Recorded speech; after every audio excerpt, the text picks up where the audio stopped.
વાત હવે કરીએ ભરૂચની કે જ્યાં છેલ્લા 24 કલાકના સમયગાળા દરમિયાન વાહનમાં આગ લાગવાની ત્રીજી ઘટના ઘટી છે।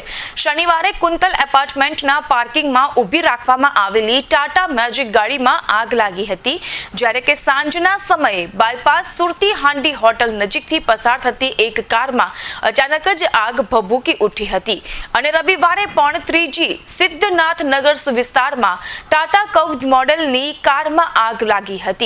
કાર થોડી જ ક્ષણમાં બળીને રાખ થઈ ગઈ હતી। ઘટનાની જાણ થતાં જ ભરૂચ નગરપાલિકાના ફાયર બ્રિગેડના જવાનોએ ઘટના સ્થળે પર દોડી આવ્યા હતા અને આગ પર કાબુ મેળવ્યો હતો। સદનસીબે આ ત્રણેય ઘટનામાં જાનહાનિના કોઈ સમાચાર ન હોવાથી લોકોએ રાહતનો શ્વાસ લીધો, પરંતુ હાલમાં કાળઝાળ ઉનાળાની જે ગરમી ચાલી રહી છે તેના કારણે આગ લાગવાની ઘટનાઓમાં વધારો થઈ રહ્યો છે, જેથી વાહન ચાલકોમાં પણ આ ઘટના ચિંતાનો વિષય બની છે।